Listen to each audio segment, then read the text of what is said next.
Assalamu alaikum, peace and blessings. You're tuned in to the Sajdah Saturday Morning Coffee Talks, where we talk about life, love, and business.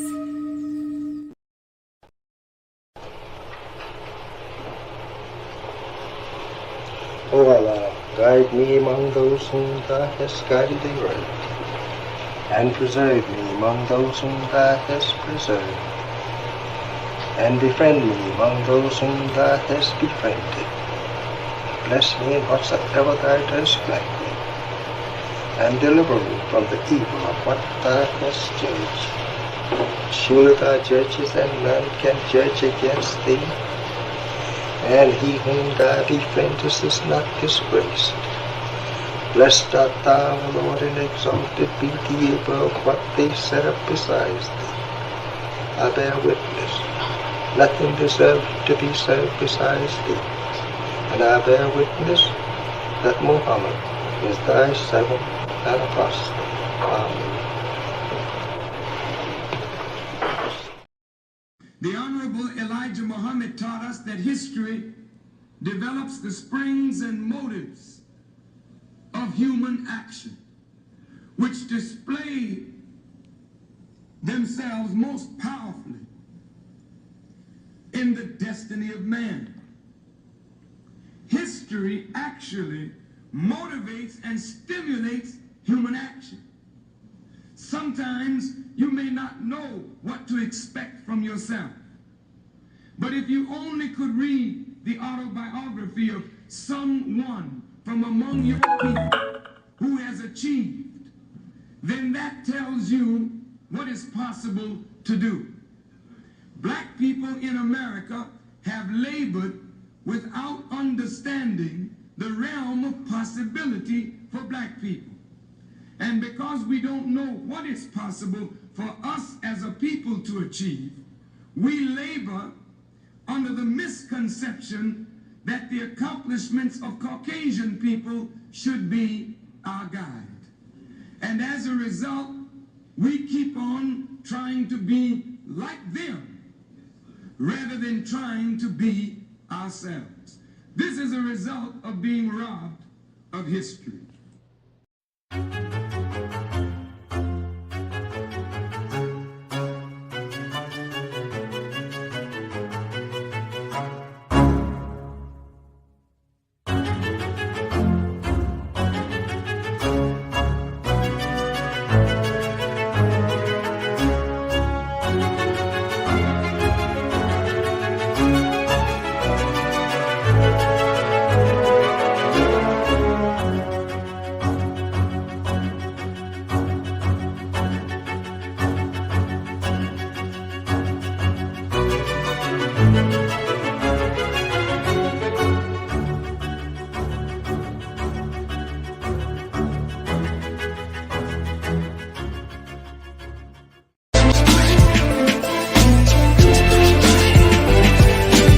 You belong to yourself. You're an independent people, created from the nation of free people. Yes, sir. You don't need to go nowhere but to yourself. Yes, sir. There will be a great separation. Yes, sir. So I said, it is on now. The college is meant to prepare you for your future. That the time dictates that if we don't do something for ourselves as a people, we will be destroyed. And the aim of the enemy right now is to take us out. We have God with us. We have Him as our guide. Yes, sir. We don't have to stand around here and ask the question, what must be done? Yes, sir. And let's go and do something. Yes, sir. We cannot sit down. We cannot lay down. Yes, sir. We must get up. Yes, sir. And go to work. Do you know what real joy is in life? Visioning something and bringing it into reality. That's real joy. Do you know what the next step in joy is? Behold how good and how pleasant it is for brethren to dwell in unity. Tonight, you need to fasten your seatbelts. We're going to hear from some of the greatest minds in the world. I don't know about you, but I'm tired of trusting our future and the future of our children into the hands of those who don't love us. I believe we need to revitalize black leadership.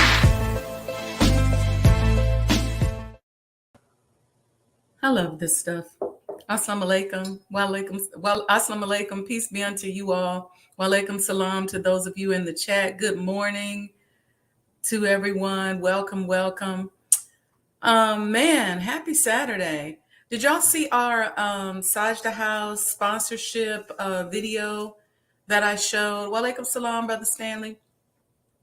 So I wanted you all to see this, but these are the Mary Magdalene statues that were commissioned for us to give away with our sponsors, to the sponsors, to those who sponsor or become a sponsor for Sajdah House. So if you want a sponsorship package, you just have to go to sajdahhouse@gmail.com, send an email, just say, I want to be a sponsor. You can say, I want to buy a coin, whatever it is you want to do, and we'll make sure we get that done for you. But this statue, it's an interesting story behind it. It was commissioned for me by, or suggested for me by someone, actually a priest, who saw what we were doing for Sajdah House, and he loved it so much that he facilitated having this commissioned. And this is created by Timothy Schmalls. So this is his original one. You could see it. Mary has a little, her oil that's in her hands a little clearer. In ours, the oil pieces, this thing is heavy. The oil piece is back here. And you see her hand, and this is Jesus's foot. And then, of course, this is her hair, symbolic of the Bible that describes it. And this is the back of it. So it's very detailed, very heavy. And I promised him that I wouldn't sell them because they didn't want them to be sold. But I said, well, what we'll do is each of our sponsors will make sure that we give them one. So if you become a sponsor for Sajdah House, you get one of these commissioned Mary Magdalene, very heavy little sculptures by Timothy Schmalls. Okay. So peace and blessings. I see y'all in the chat. Let's see who we got here. We got the great Sister Betty here. Welcome, Sister Betty. Good morning. I see Brother Lamont. Good morning. Assalamu alaikum, he says. And good morning. Wa alaikum salam, we say in return. We got Brother Stanley Ferguson says, Assalamu alaikum. We say wa alaikum salam in return. Sister Felicia Horn is here. Assalamu alaikum, Sister Sajdah Muhammad and family. Happy Savior's Day. Wa alaikum salam, Sister Felicia, and to your family, and happy Savior's Day to you all as well. Sister Aletha says, Assalamu alaikum, morning blessings. And we say, wa alaikum salam, morning blessings to you also, sister. And Sandra D says, Assalamu alaikum, Sister Sajdah and family. Saturday blessings, happy Savior's Day. And Sister Sandra, to you, we say, wa alaikum salam to you and your family. Saturday blessings and happy Savior's Day. I hope y'all had a good week. Let me know in the chat how your week went. Sometimes you don't have a lot to do, but you may have an emotional week. You may have a lot of things that just kind of crop up and prop up and go down. I was almost trying to get a cold this week, so I had to make sure that I fasted because just to start, and it's starting to clear up already. So I'm just working with my coffee this morning. Make sure that No cold. I ain't got time for no cold. um, anyway, man, so many interesting things was happening this week in the news. One of the things I thought that was really interesting was the brain chip that they made a big deal out of, that Elon Musk successfully implanted into a human. And it's a chip that is, he didn't invent it. It's already, it already exists. But it's interesting because, let me say, how do I say this? I just say it. Anything that mimics the attributes of Allah and the attributes that we are taught that we will acquire when we follow the laws of civilization as given to us by the Honorable Elijah Muhammad and the Honorable Minister Louis Farrakhan, is what they're looking to create technology to mimic. So they want to fast track, right? So instead of taking time to fast and pray and feed on the word and align your mind and all of that, they're like, look, we just put a chip in your head and you'll be tuning in to each other. You'll be communicating without words. You'll be moving things without touching them. So I found that to be quite interesting, how they're just trying to advance themselves in society, if you will, without doing the work. Almost like, let me trump the God that's on the scene and let me show y'all how we can do it. So I thought that was something that was quite interesting. Allah always uses technology. Remember, I see some of y'all coming in. Brother Ronald, welcome. Walaikum salam, sir. Greetings and peace in paradise. Brother Victor, walaikum salam, sir. Brother Jonathan, good morning. And assalamu alaikum, peace be unto you as well. Allah always uses technology. I say this because oftentimes we're so afraid of technology. They scare us with AI but our lessons teach us to be right and exact, right down to the modern times. So if you're taught to be right and exact, she said, Sister Felicia said, I'm ditching and daring the spirit killers. That was my week. That's what my week was about. Oh yeah. Yeah. That's exactly right. You gotta get around them. But if he tells us to be right and exact, right down to the modern times, then the modern times is more than likely going to include technology. And that lesson has been around since the 30s. And, we've had this conversation. We had it on Thursday. We talked about it, where there was a time when there was no television. And then television came around and it was black and white. And people only had black and white television. That was technologically savvy. And there were people who were afraid of the television, afraid of the technology. Then we got colored television. And people were really afraid of that. Then there were people there was a time when there was no telephones. And telephones came about and people were afraid of the telephone. Then we got cell phones. People were afraid of cell phones. There was a time when there was no cars. And the cars came out and people were afraid of the cars. So don't be afraid. The God puts it right in our lessons. And for those of us who are not in the Nation of Islam, it's just real simple. These are lessons that we receive as registered Muslims that we're to study and memorize and to use as guidance for our lives, among other things. And there's something in there that talks about being right and exact right down to the modern times. And so I say to us, don't be afraid. At one time, in the Bible, when they was talking about Ezekiel's will, that was technology. So remember, God always uses technology to push society forward. Everything new is oftentimes considered technology. People used to be afraid to buy items online. Now, most of us don't even buy things in the store. We only shop online. Um, People used to be afraid of doing so many things that they now do that are regular. So, trust me, if it's been invented or being inspired and invented by man and it's never been seen before, there's some divine intervention there.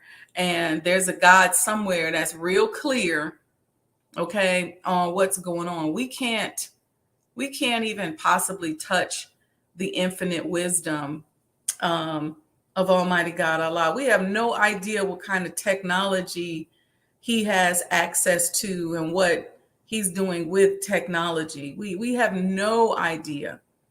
I mean, they're just and a beautiful thing. Let me say this: so much of what is great, most of what is great about America was invented by Black people like us, right? Because when you're working and you're the workers and an economy is being built on your back, you're always more than likely going to be the one who's going to find a better way to improve upon something, how to do something better.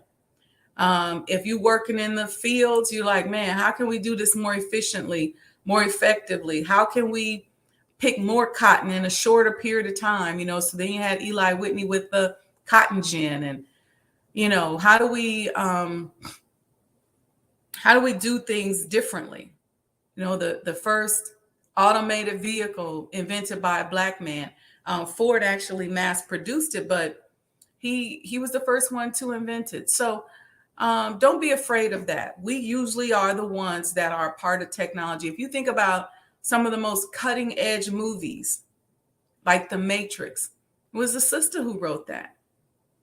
So let's get over our fear of technology. They tell us we got to go to school and major in IT, and you got to take some computer classes, and it becomes so, so woo, so scary to us. But, people now are afraid of self-driving cars. I think probably in the future, that's going to be very, very, very common. The infrastructure is being worked on, as we speak. People were afraid of electric cars. And now, you have the majority of the major car manufacturers now, in addition to Tesla, coming out with electric vehicles. And there's a push to go to all electric vehicles and reduce our dependence on petroleum or the petrodollar. So that infrastructure is being worked on, trust me. A lot of us are like, man, we're afraid of being tracked. We've been being tracked, and folks know everything about us now for decades. So just don't be afraid of it. Brother Lamont said they stole blockbuster movies from that sister. Yeah, that's exactly right. So I just don't want us to. I want us to get out of that where we're not tech savvy. We're afraid. We're scared of the internet and all of this stuff. They can't do anything that Allah does not allow them to do. He is the author of life and death. And if it's interesting, because if you know how that scripture in the Bible says, if you have faith the size of a mustard seed, and you know how tiny that little mustard seed is, think about that. If you can move mountains with that little mustard seed, you don't have to worry about technology or anything that's going to come out being harmful to you. In a lot of cases, technology is better and it makes our lives better, like in medicine. I believe they've had the cure for diabetes. They know how to stop high blood pressure, all of that. It's just that it's mainly poor people or Black people who are plagued by these diseases. But once it started becoming widespread and then you start seeing them wanting to release certain drugs to the public that only elite people used to get.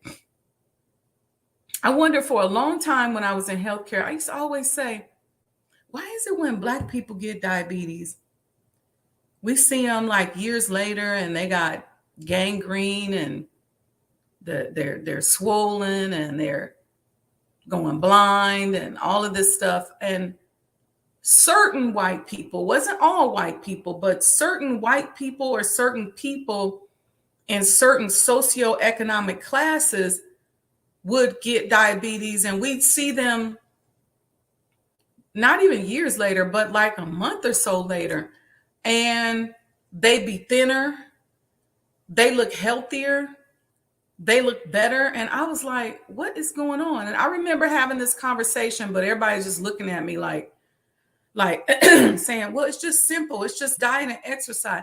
I said, them people ain't that disciplined. You're not going to tell me that they that disciplined. I said, they got access to something. And then now with just the onset of obesity and all of that, and because they know they can make money off of it, they're releasing drugs to help cure and reduce the impact of diabetes, and aid with weight loss. It just is interesting to me. But there's a lot of technology that works well, even in medicine. Whenever you have blockages in your arteries, whether it was in your heart or maybe in your limbs or anywhere else, you had to get cut open. You had to get open heart surgery, and they literally had to go in, open you up, crack your chest, get to the artery, cut it, take the plaque out, maybe patch it or something like that. But literally it was this very tedious surgery. Same thing if you have blockages in your arteries in your legs. They had to literally fillet you open, get to the artery, fix it, and close you back up and bypass it or something. But now there's technology, there's lasers, there's catheterization that can be done, atherectomies, all kind of stuff that are done, and it's an outpatient procedure, and you go home the same day. So, you want to embrace technology. All right. Yeah, sickness is a big business. It's really sad, Brother Lamont. I didn't realize for myself all those years of working in healthcare development, how it had impacted me, because I'm an empath, and my intention was to go into it as a developer and get in and get out. And then I got vested, started to have some partnership percentages, and I was still developing, but I was more, involved in some of the operations. And it became painful. Just the whole predatory nature of the healthcare business. It was really sad, especially when you started to see the disparity, right? So like I told you, I'd see some people at a certain socioeconomic background, when they would get diagnosed with something, you could see them a couple months later and they look like they never had it. They look amazing. And then you see mostly our people, Black and Hispanic, come in and it's just a downhill. They just start circling the drain. And I just always said, we need to, I don't know what you call it, maybe democratize medicine. We got to take back ownership of our health. But even more so, we could take back ownership of our health. Obviously, there's How to Eat to Live, where we can reverse a lot of these things. But then we also need access to this technology. It needs to be made affordable to us. The research is being done with our tax dollars. So make it affordable.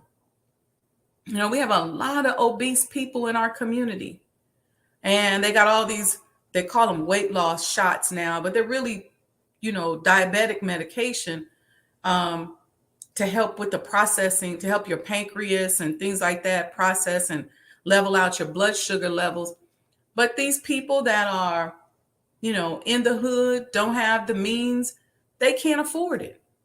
So there needs to be some kind of leveling of that. I think that's where money needs to be spent. They so busy sending out money to go defend people overseas or fight people overseas. We'll fund some of this research so some of this technology and some of this stuff can come down to the people who actually need it. Because unfortunately, a lot of us are not disciplined enough. We know that the dietary program given to us by the Honorable Elijah Muhammad works. We know that. We have evidence of that. There's many of us that are living it, and we are walking examples that it works. You look at us, we're in our 40s and 50s, and we look like we're in our 30s. This is from this dietary program and feeding on this wisdom and knowledge. But a lot of our people can read the book till they're blue in the face. Some people, Muslims, and they don't have the discipline to do it. They just can't do it mentally. Or they have some other underlying disease that even when they do it, it impacts them differently, or it's more of a slow process. So some of this technology, if they could get some assistance with some of this technology that's out here, and then still doing How to Eat to Live dietary program, they would be in a good space. But I just think it's wrong that certain people don't have access to things.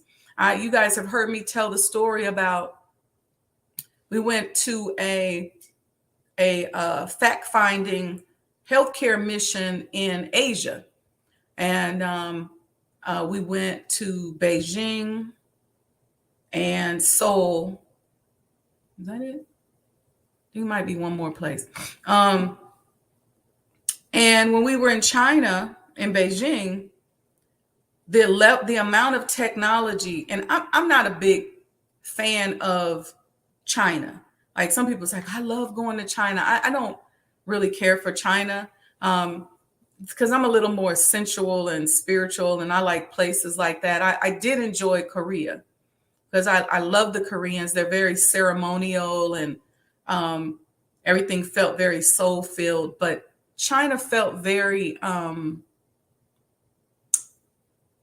systemic and very structured, very manufacturing oriented. I didn't feel the art of creativity from China.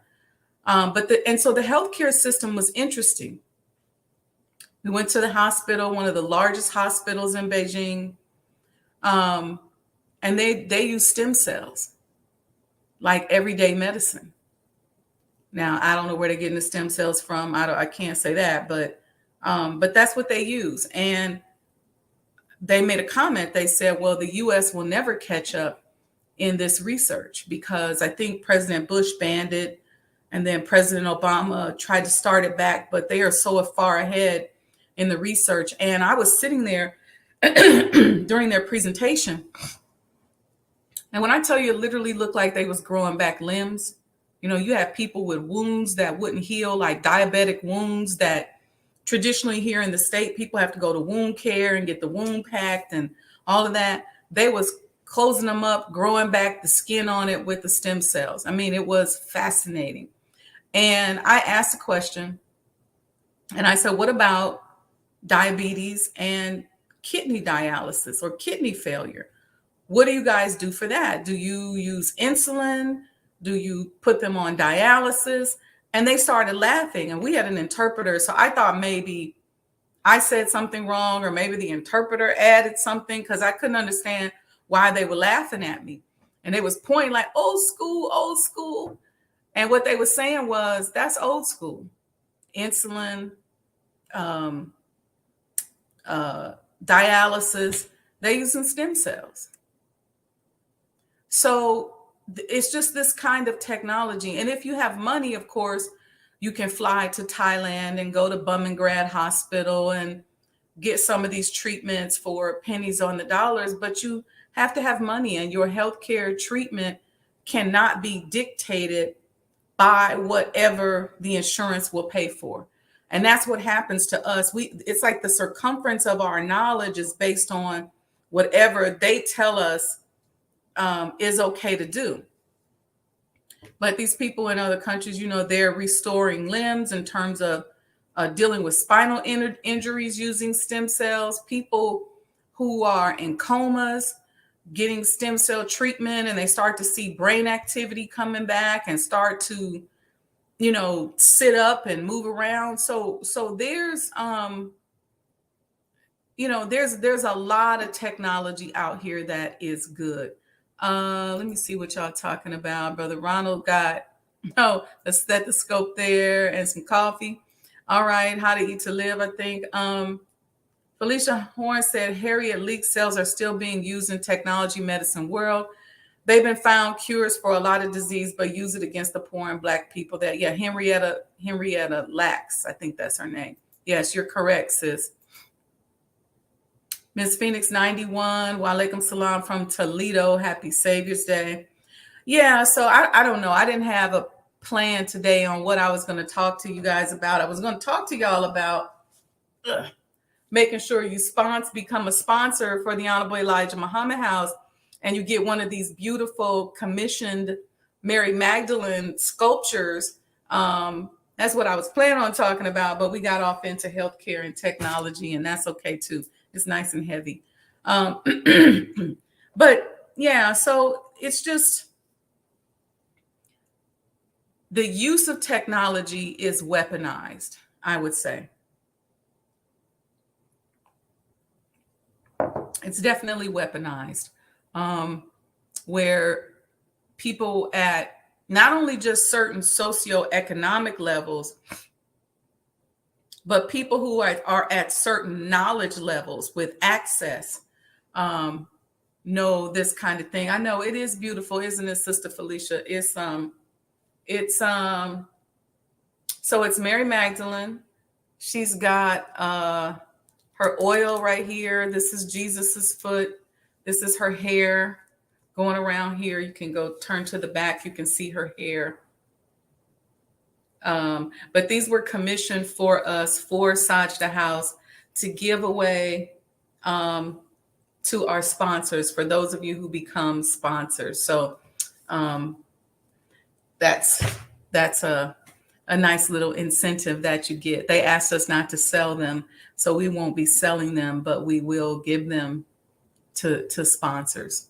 And you can get a sponsorship package. Just send an email to, put it in the chat, sajdahhouse@gmail.com.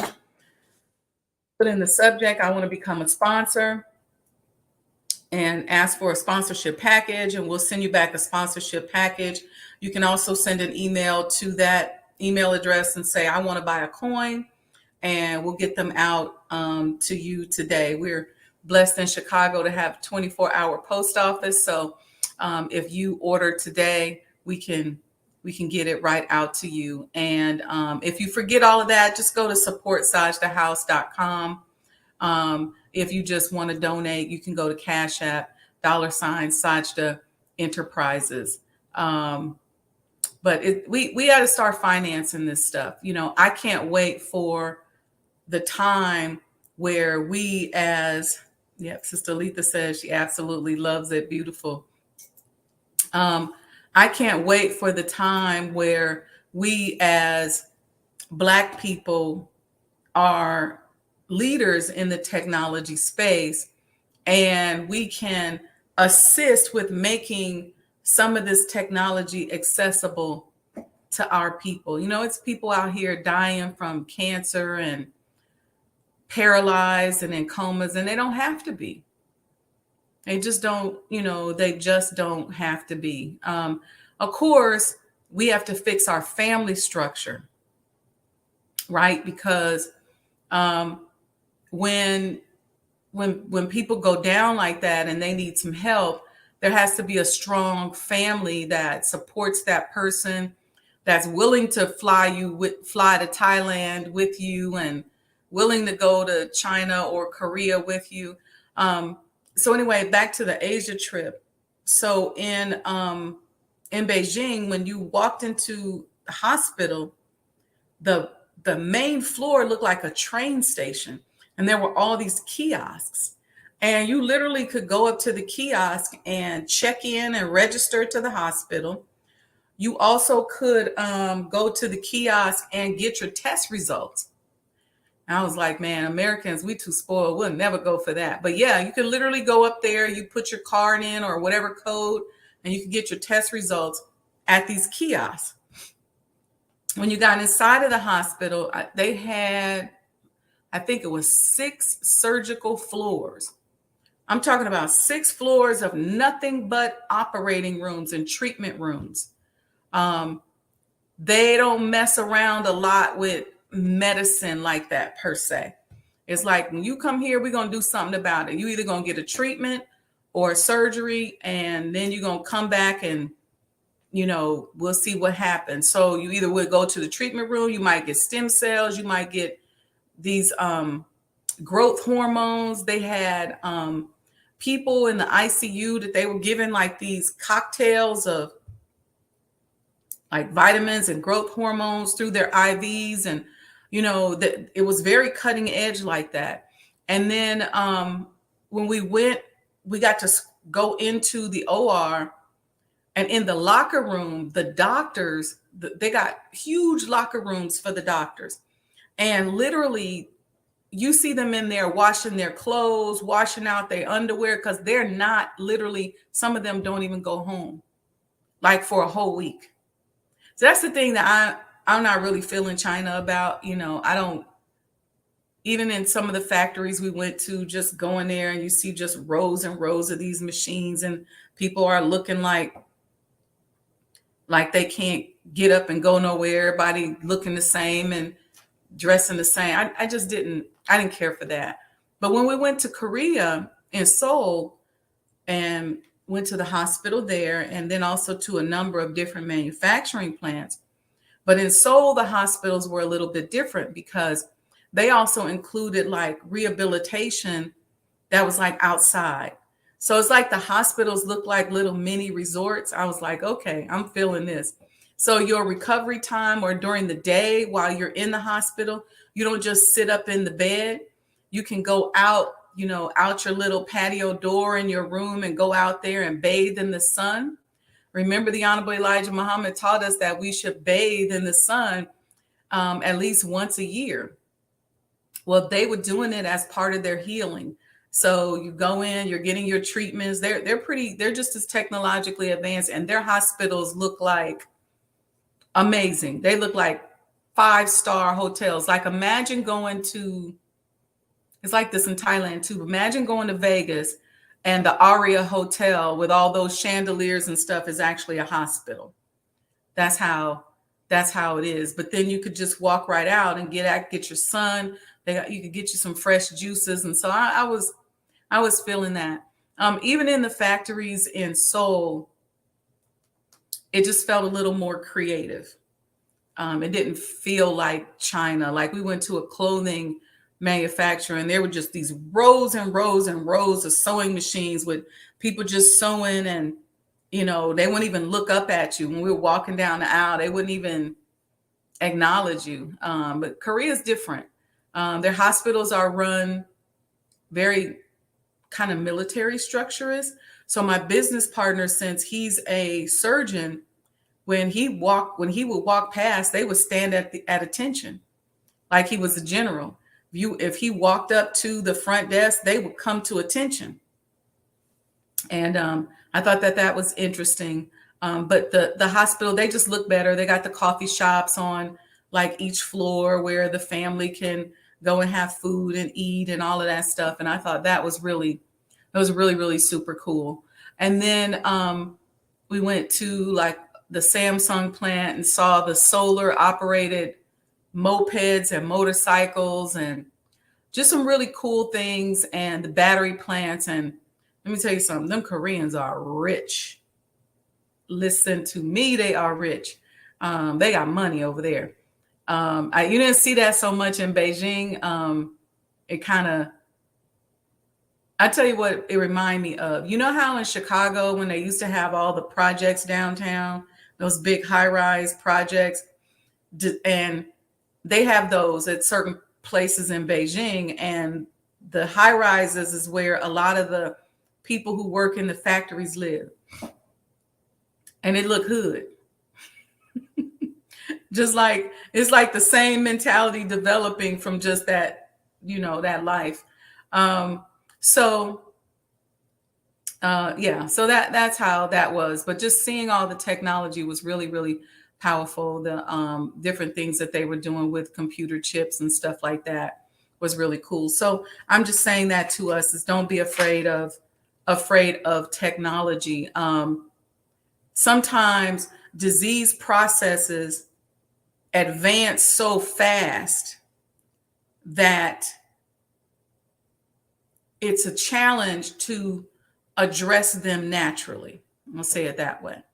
Or sometimes you can have a disease and it has caused so much damage, some kind of breakdown in a system or organ, some kind of blockage, some type of something that's happening that has caused the damage, and it's so damaged that you're going to need technology or maybe even medicine to improve. So that's why when you're feeling good, don't take it for granted. Get on your how to eat to live now.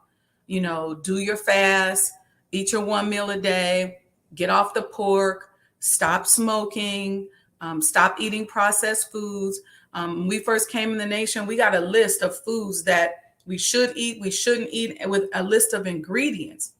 So you see me in the store, if it's a brand I don't know, I'm reading the ingredients. And if it got 4 or 5 ingredients that I can't pronounce, I'm not eating it. I don't put it in my body. So you want to make sure you're doing all of that up front ahead of time. And then if you do get sick, don't be afraid if you do need some type of treatment from a medical professional. You just need to make sure, and this is a business that I thought about, you just need to make sure that you have an advocate, somebody to help you navigate the system so that you don't become a statistic. That's where it becomes a problem. There are surgeries that can be done that can save your life. There's medicine out there that can save your life, that can help you, especially if you got a disease process that is moving rapidly. When you start going natural and taking your herbs and stuff, it does work, but it takes more time. And you may not be able to outpace that disease process. But what you need when you do go to the hospital is somebody to be an advocate for you.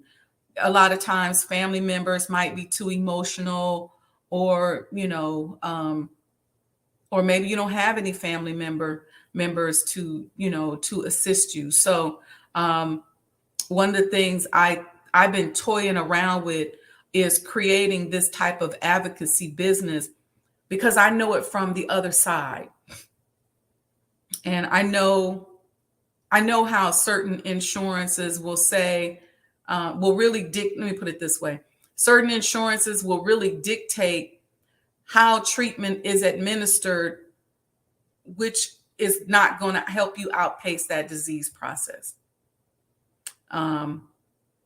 So being able to understand that, and oftentimes, and this is no slight against anyone, oftentimes, unless a doctor is very conscious, I don't know why I'm talking about this today, but oftentimes if a doctor is not very conscious,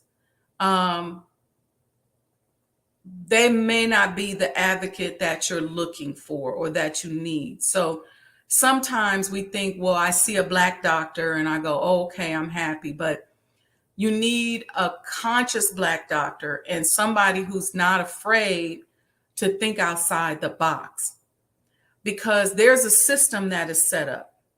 There's a system in the hospital. There's a system with the insurance company, and there's boxes that they have to check. And oftentimes, that doctor, while he or she may be Black and may make you feel a little bit more comfortable, and they may use better language, and they may actually touch you, and examine you, they may not be able to deviate from the systemic approach to treating your disease if needed. I'll say it that way. So that's just something to keep in mind. And there's so many predators in and around healthcare. There are patients who are predators. I mean, I've seen patients come in and they know they dead wrong. They come in and they've been sick for years. And then they'll lie and say, well, the doctor made them sick. They'll come in knowing that they needed a surgery and they'll lie and say, well, they did this surgery and I didn't really need it. It's just, then there's the other side of it where there's doctors who are predators. So it's just a predatory environment and everybody's trying to protect themselves. And so sometimes to cut through that, you may need some help. And so an advocate is oftentimes good, and making sure you get a second and third opinion whenever something is wrong. And if you have the means, seek out alternative ways to treat a particular disease. If you know that there's a treatment center in Texas for something that's ailing you, fly down there and get an evaluation. They may have access to research and technology that can help you. Because what you want to do is you want to outpace the disease process, and then you want to outpace it, and then you want to stop it and turn it around. And oftentimes what happens with medicine is the disease process is going at one pace, and all they're doing is giving you medicine to help you cope with the disease process. Y'all get that? As opposed to saying, let's figure out how we can turn this around. And most of the time, depending on how advanced that disease process is, you're going to need a combination of natural methods that include behavioral changes, like how to eat to live. But you may also need some technology, and you may also need some kind of intervention. Let me say it that way. And I'll lump all of that in intervention. So you're going to have your lifestyle changes that you're going to have to do, but you're going to need a lot of times some type of intervention, somebody who's going to do something about it and not just prescribe you a medicine to help you cope with the disease process. I hope that makes sense. So just something to help you think about. And here's an example. Let me make it, since I'm on this topic and Allah gave me this topic to talk about today. Let's say you are suffering from high blood pressure and diabetes. Okay, I'm not a medical doctor. I'm speaking to you from my years of experience in the field. And I study quite a bit because I was always wanting to make sure that I advise people properly when they would come in to our office and we were their second, third, and fourth opinion. But let's say you suffer from high blood pressure and diabetes. You need behavioral lifestyle changes, okay? That's going to help you lose weight, get active, get that heart pumping and that blood flowing. All right, so you're going to need that, but then you're also going to need something to help protect you against the advanced stages of the disease, if that's where you are. And then you need something that's going to help you turn it around. See, but what happens is we go in, we got high blood pressure, diabetes. They go, okay, let me give you this pill and this shot to just help you cope with it. They've gotten better with diabetes, where now they'll say, well, you need to go on this diet or that diet. It's almost impossible a lot of times for people, unless they're in those early stages that they sometimes will call pre-diabetic, which then they use that language and that makes people not take it very seriously. So, don't be afraid to try some of the, technology that's out there if needed. All right, so let's see. What are you guys saying in the chat? Brother Lamont said an advocate is a good idea. Brother Victor said the education and systems of this world limits our ability to think forward into something new. Mother Tanetta Muhammad, yeah, that's exactly right. Brother Stanley says advocacy would be perfect to help people find unknown treatment options. That's exactly right. For example, I saw a white man get offered a $30,000 pill for his advanced cancer. It worked. He's still alive. Grant funded. Yeah, that's exactly right. An advocate that can help you access alternative treatment routes, because what's going to happen is they're going to look at your insurance and they're going to say, okay, based on your insurance, this is what we're going to prescribe to you. But there might be something like a $30,000 pill, and maybe you go take one or two of them, and next thing you know, it turns that disease process around. Now all you got to do is keep up with your lifestyle changes. So, that's the kind of advocacy we needed. And I'm thinking that it probably needs to be a 501c3 so that we can help people who can't afford those alternative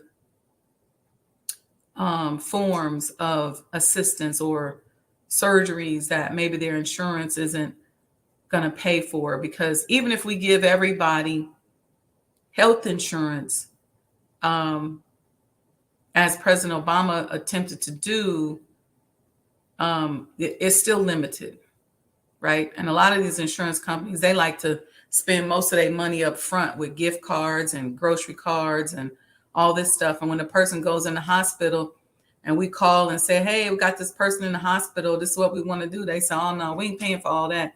And as a matter of fact, you only get 2 days in the hospital, so we don't care how sick they are.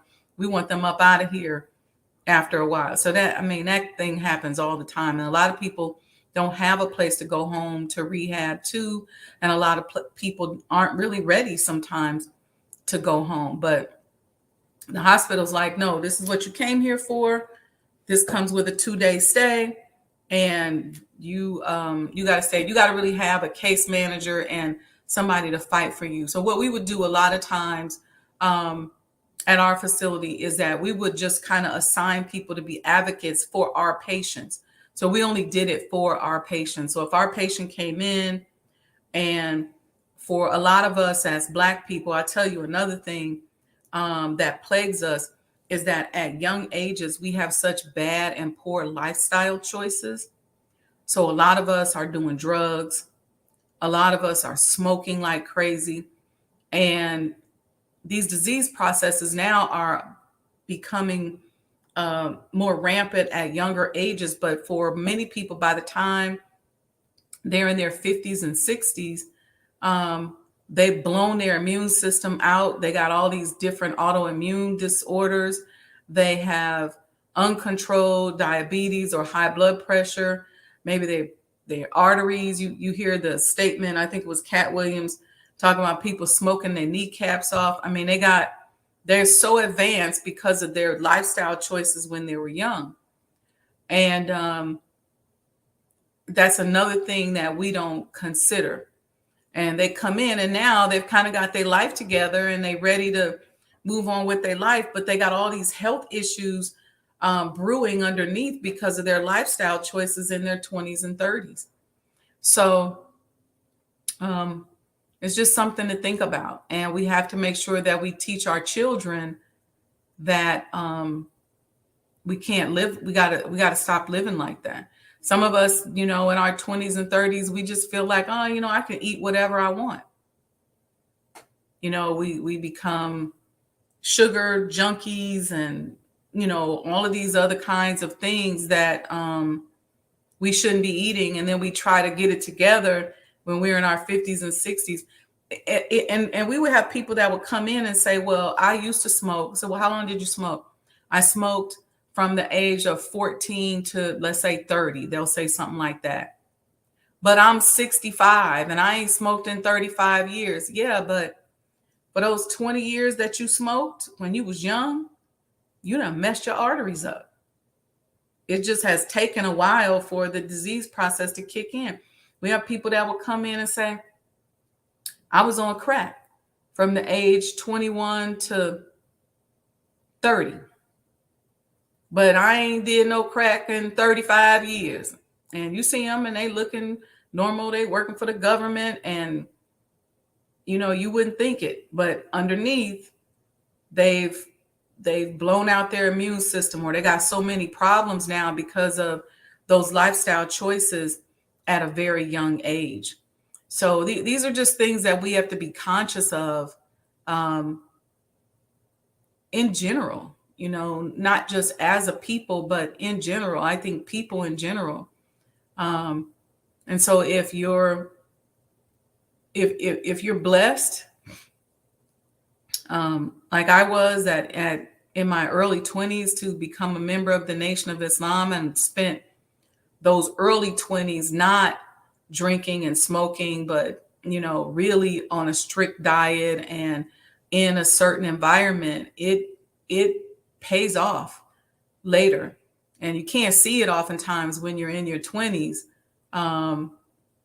but it pays off when you get older. So it's just something to think about. And it's never too late. It's never too late to make the necessary lifestyle changes. Pick up the book, How to Eat to Live. Start what they call now intermittent fasting, eating one meal a day. Start doing your fast once a month. Be mindful of those processed foods. And, those processed foods are so bad. They cause all kind of arthritic issues. They put all those chemicals in your blood system. We used to have patients who smoke. And I had a gentleman say to me that he had smoked and did crack. And he said it was easier for him to kick the crack than it was smoking. It's just highly addictive behaviors that we just have to stop. Right now, people are popping pills and smoking marijuana like crazy, and they think it's real marijuana, but it ain't. It's this synthetic stuff that's going to have the same impact, probably, or worse, as crack did on our generation. So it's just something to think about. So, all right, family. I told y'all I came today. I didn't know what I was going to talk about. I ended up talking about healthcare. Maybe there's somebody that's listening that needed to hear this, needed some encouragement. I pray that it touches you and that you are blessed with healing. We should all be on our healing journeys. You can't live in America, and you damn sure can't be Black in America without having some post-traumatic stress disorder going on in your life. So you got to be on your healing journey. I mean, a lot of us had things that happened to us in our childhood. And even if you feel like you had a beautiful and perfect childhood, there are certain behaviors that were passed down through slavery that you got to start unraveling, and that are likely holding you back. So we should all be on a healing journey. I would suggest to any of us, don't even be in a relationship with nobody that's not on a healing journey. If they're not putting in the work, playing full out on a healing process, trying to become better, trying to be better as a man, better as a woman, better as a parent, a sibling, a child, whatever, then you don't even need to be engaging with them unless they can pick up that healing bug. I mean, we should be going through, I'm always telling you guys about the healing exercises that I take myself through, from forgiveness to returning to my authentic self, going through my study guides, just digging through and just constantly healing, constantly working on a healing process, constantly working on how we treat other people. And that healing process is also a physical healing process. So you can't be up here talking about Jesus, and Muhammad, but you ain't treating yourself right physically. You want to be around to preach the gospel, to see the gospel, or to just have a better life. It's just about being healthy. And a lot of us need to get our butts in some counseling or go talk to somebody. A lot of us are sitting up here dealing with stuff that is impacting our ability to be a better person. Listen, sit down. Sorry, that's my note telling me time to be quiet, but sit down and talk to somebody. Go to a group, have a friend, go to a professional counselor, study, read, work on that stuff. Some of us have things that we've done that we feel guilty about, that we carry with us, that we continue to use to define who we are. And that limited definition of us prevents us from stepping into our godhood. Some of us are carrying heavy burdens, and we need to go talk to somebody so we can release that burden.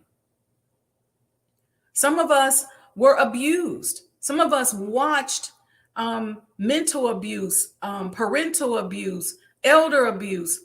Some of us were abused ourselves. So many women have been, and men have been sexually assaulted. And the thing about it with brothers is that if you ask just about any Black man, when was the first time you had sex? They probably gonna say 11, 12 years old.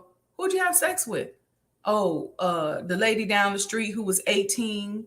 My mama friend who was 24. Rarely is it somebody they age.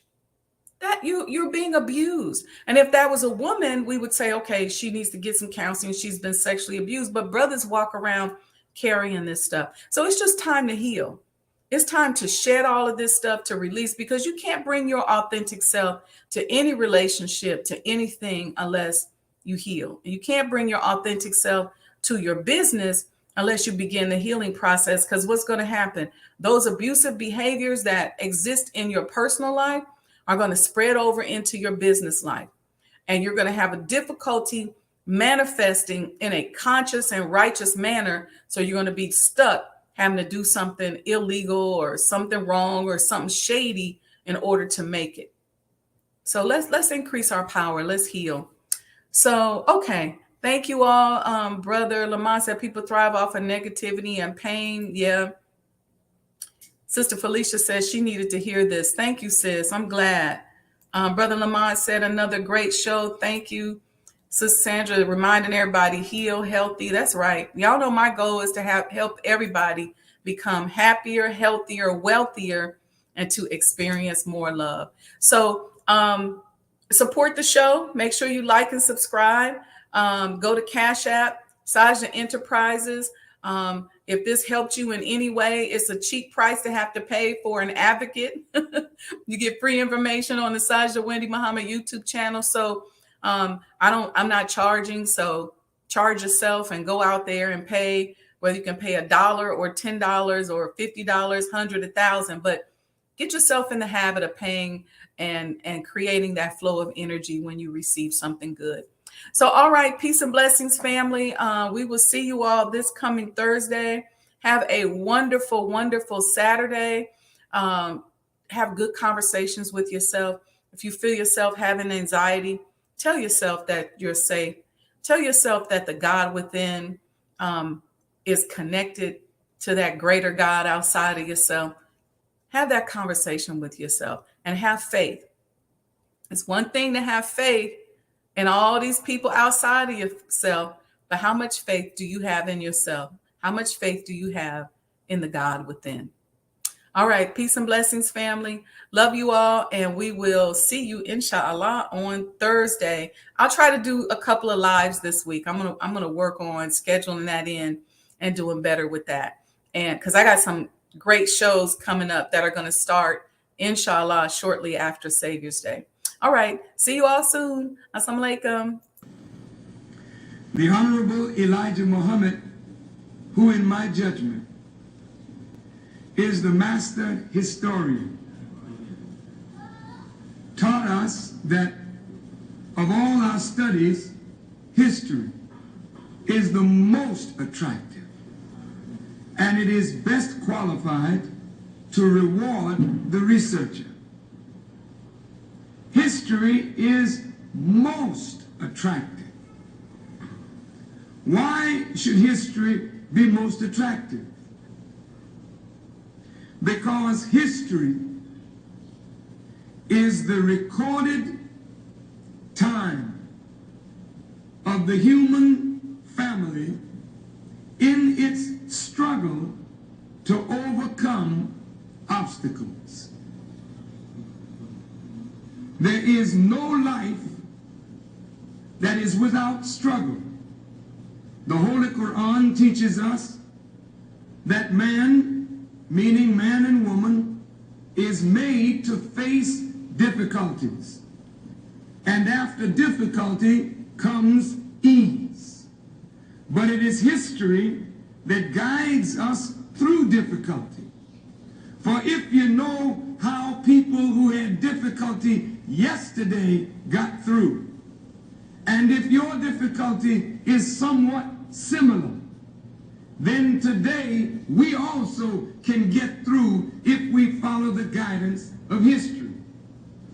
This is why Carter G. Woodson and many of our black giants fought for black people to know our history.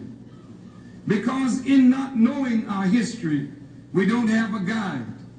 And without a guide, we are lost.